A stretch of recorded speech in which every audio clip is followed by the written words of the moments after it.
But when she was 12, her father died. Her mother deserted them, which she never admitted. My mother was too kind. But she wrote a book while she was on the farm.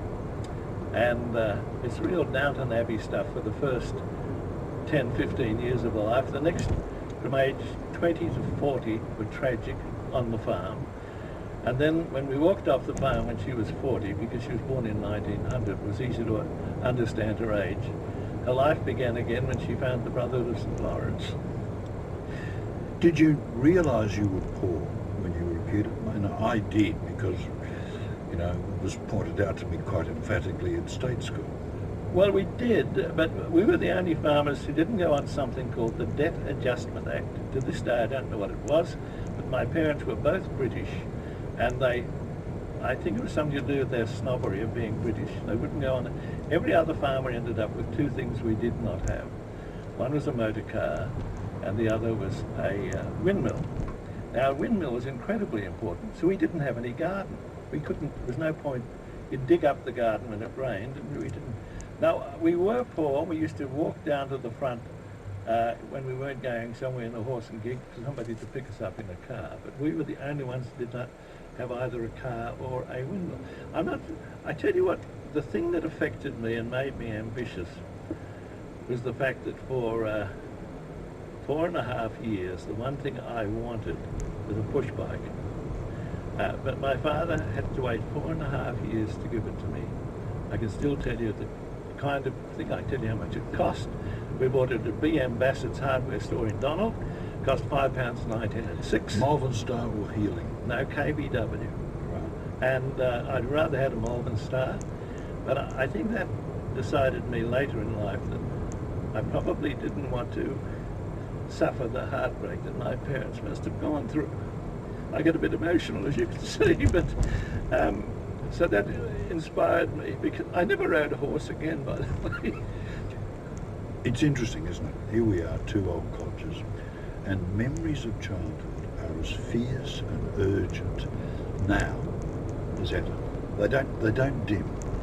Absolutely. As I say, I get very emotional when I think about it.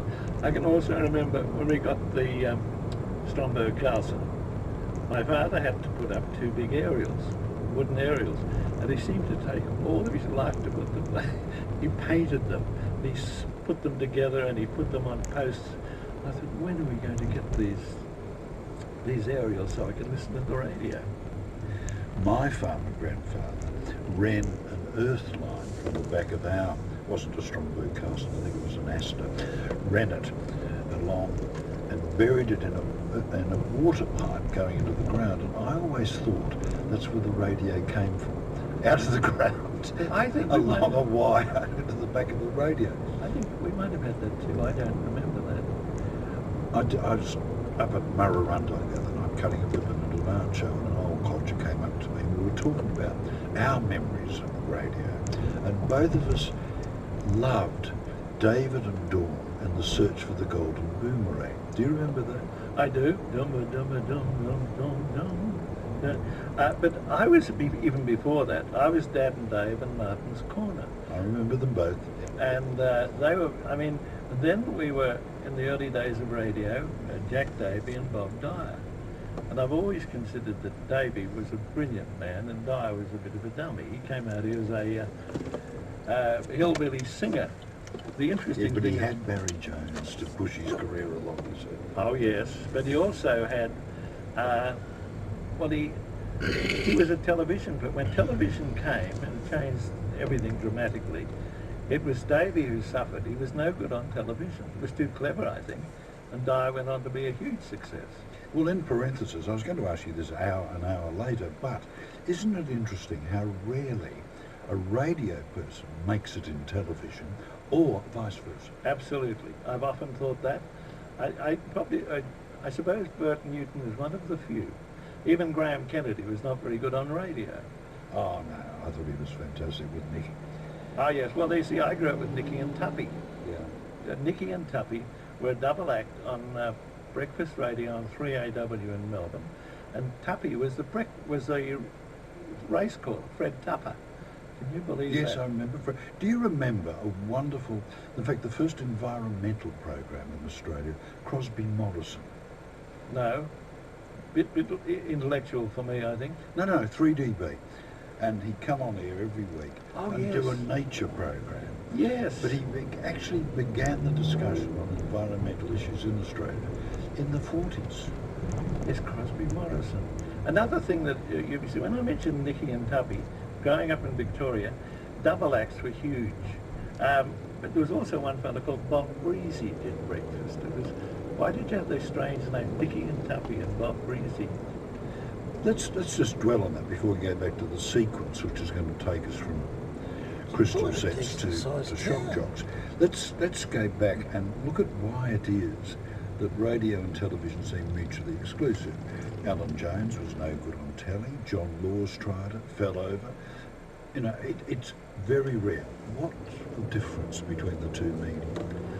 I often wonder that. I had a medium of success, and if you've got time, I'll tell you about my disaster with Frank Packer. And then I had a medium of success for 5 years on Channel 7. I know you did. I'm not suggesting that your career has been monocultural, but it is a general truth. No, but I was never convinced. I still did my radio show, even though I had a 1 and a half hour show on Channel 7. I never had confidence or desire. Television's a passing fad, isn't it? It's got a few problems today, I think. Now, I often wonder if I had, what have I pursued? My first show, I should tell you, I came to Sydney on a contract with 2UE, which is where my career, I suppose, really started. And the contract prohibited me from doing television.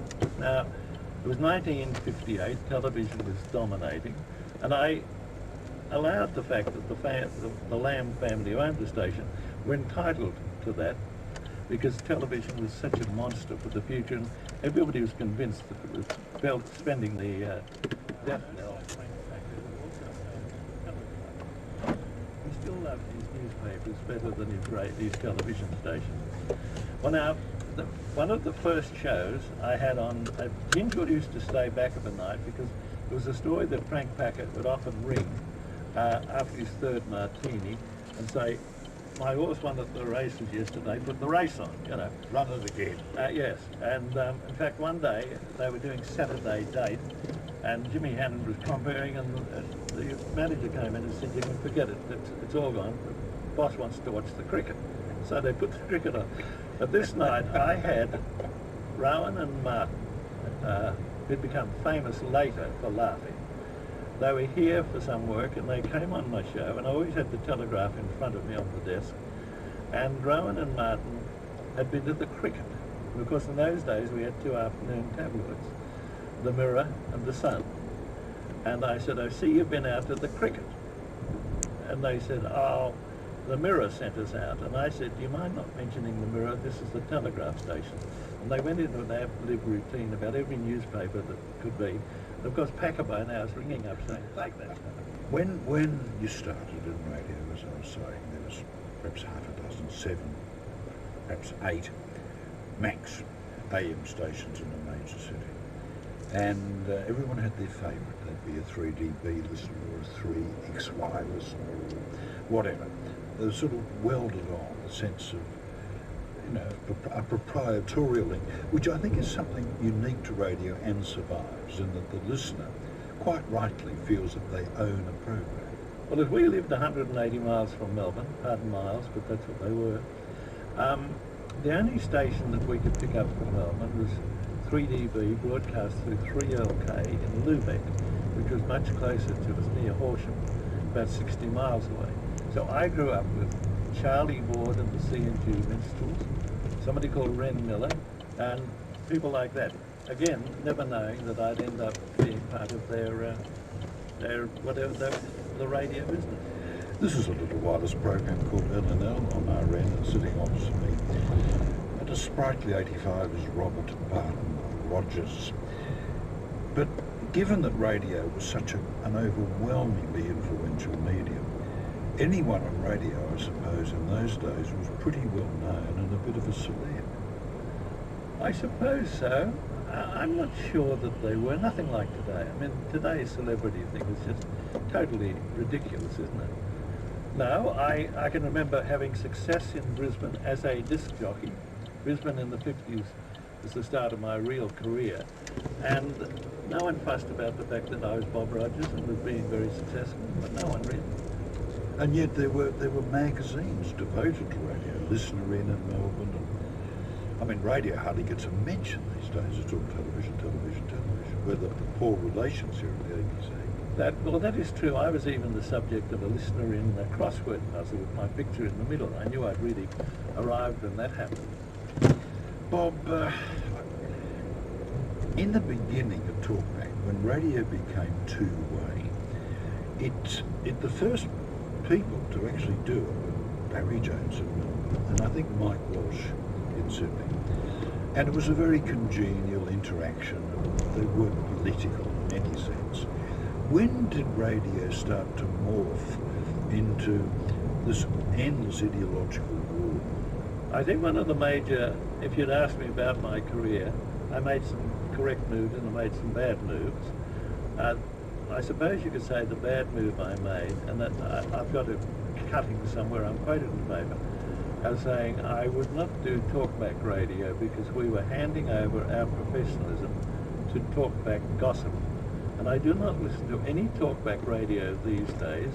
I can't believe that the misjudgment I made was that talk out radio has made monsters of people like Alan Jones, because they have everybody available for them. But in the original days, there was one name you didn't mention called Ormsby Wilkins.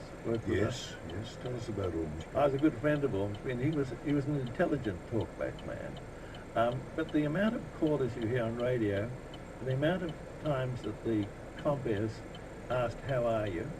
And I don't know why he doesn't say, "I've just bloody well told you 10 times before, I'm well, thank you." And I notice you avoid that. You don't have people say hello and you get rid of them before they say goodbye. And I approve of that entirely. I never mentioned my name. I've always found it rather embarrassing to say this is for the madam, so I don't. And I'm constantly being goaded by producers to do so. But there are some radio presenters who shall remain nameless, like John Laws, who not only constantly sing their own praises, but have others doing it for them. They have a plethora of little radio jingles that are contributed by. They're not little radio jingles. Some of them go 3.5, 4 minutes. Yes, and they all sing, John Laws, you're really swell, John Laws, your farts don't smell, things like that. Yes. You've never had that done for you? No, well, I reluctantly decided, along with other things, I would take an occasional phone call. But I suppose in a way, that's when John Laws started to jump ahead of me. We were very competitive in those early days. You're probably going to mention that somewhere, are you? Oh, absolutely. In fact, there's so much. Let's mention a few things at random to kick us on. I liked the fact that you discovered the Slim Dusty song "Pub with No Beer." Now that's a momentous event in Australian cultural history. I suppose it was part of my perversity. I'd come to Sydney, 1958, and it was hard to. You just played whatever the top 40 was. And not only did I discover the Pub with No Beer, but in 1960 I got a strange record from a fellow over in Perth called Rolf Harris. And he to this day would admit that I started his career really by playing Timey Kangaroo Dance. By the way, that the original words of that, let my abos go loose, Blue, let my abos go loose, that no longer... They've been expunged, I know. Yes, well, I knew Rolf when he was still a school teacher. But, of course, the reason you could do this, the reason you could put a song like Pub with No Beer or Timey Kangaroo Dance on the map is because you were the greatest star of Sydney radio. That's fair comment, isn't it? John Laws wouldn't agree. Who? Now, I'll tell you an anecdote. Now, when you were 2SM with the good guys, you were Australia's top radio DJ for the next 8 years. Come on, don't be self-effacing. Well, of course, I did get the job with the Beatles. We'll come to that in a minute. Let me just tell you the story of When I came to Sydney in 1958, I had a lot of success in Brisbane. And if you want me to give you a 5-minute anecdote, I became a disc jockey in Tasmania in 1949, not knowing what was happening. I went down. In those days, things from overseas were not flown in. They were brought in by the old Matson line rusty buckets. And I went down to the, what's it called, the docks, Coronation Docks, whatever, Constitution Dock. And I went on board this Matson ship and I met the technician and he gave me a record. It was the #1 record in America at the time. It was called Riders in the Sky by Paul Monroe. Yes. I went on the air and played it.